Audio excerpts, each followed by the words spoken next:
Hello mga buddy, so sa video natin ito mga buddy, magpaparesto tayo ng motor. Ipapakita ko sa inyo mga buddy at share ko sa inyo kung magkano ang maabuti natin sa pagpaparesto ng ating motor ngayong year 2023 mga buddy, no? Minsan kasi nakakalimutan at minsan marami nagtatanong kung magkano ang maabutin, ang inaabot pagka nagparesto tayo ng motor. So yun mga buddy, share ko sa inyo yan pagka nandun natin sa LTO. At samahan nyo ako mga buddy.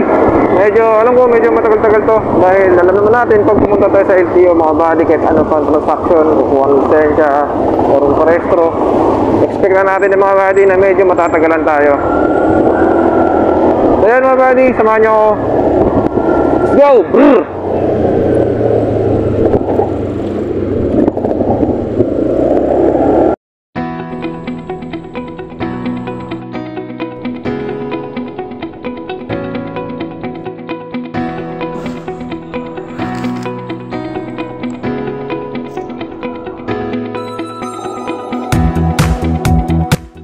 Mga buddy, pagbayad na tayo ng 560 para sa emission. So lipat na tayo. Maganda dito mga buddy sa Valenzuela kasi one stop lang yung pagpaparegistrohan natin. Hindi katulad sa iba na palipat-lipat tayo. Yan, lipat tayo dito sa kabilang side para mag-wait. Antay tayo na ma-check yung motor natin mga buddy.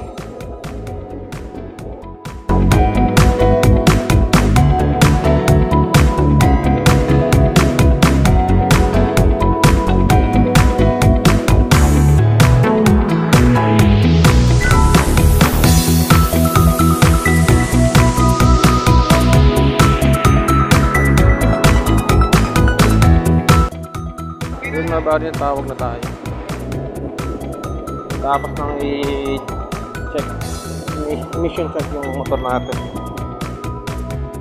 Okay mga buddy, tapos nang i-check, emission check yung motor natin. So, lipat tayo sa LTO mga buddy.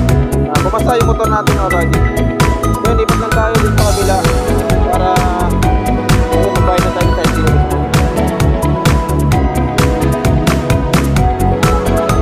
Harap lang tayo buddy.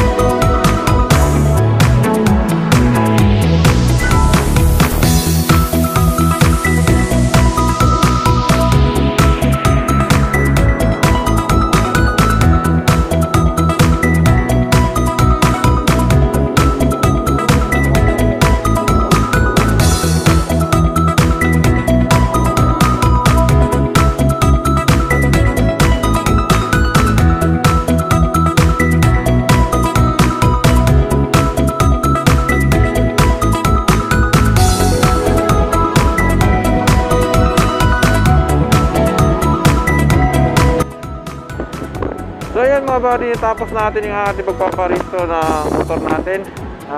Medyo inabot tayo ng alas 3 mga buddy. Almost 3 hours tayo nandito. Medyo matagal siya ng konti. So siyempre ganun, expect natin yan mga buddy pag nasa LTO tayo. Dahil minsan matagal yung proseso. At yun, alam naman natin mga buddy, sa lahat ng mga riders dyan na kapag pumunta tayo sa LTO, medyo kailangan talaga natin ng kaunting pasensya. So 3 hours tayo mga buddy bago natin na parehistro yung ating motor. Pwede na tayong bumiyahe mga buddy dahil rehistrado na tayo, wala na tayong kabaneta pag may checkpoint. So yun, gagawin natin ang puposto mga buddy mamaya yung nagastos natin sa pagpaparehistro natin, paano yung inabot. Yun nga pala na tayo, paso yung registro natin ng 3 days. So nagkaroon tayo ng penalty.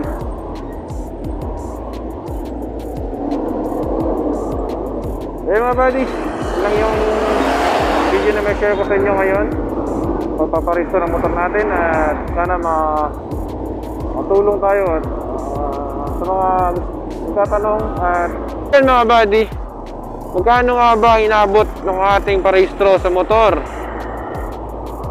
So una mga buddy ay nagbayad tayo ng 560 para dun sa ating emission testing. Yung motor natin kung papasaba o babagsak sa testing nila, mga buddy. Kasama na doon yung smoke, yung signal light, ilaw, sa lahat ng mga accessories doon sa motor, i-check nila.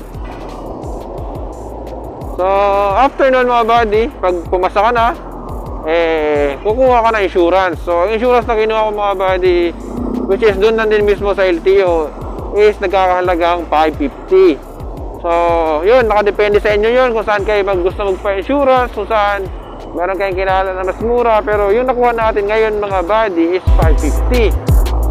So, kasunod nun, yung pangatlo natin mabayaran pag nakakuha natin ng insurance is doon na tayo mismo sa LTO treasurer mga buddy. Yun na yung mismong registro natin para ma-release.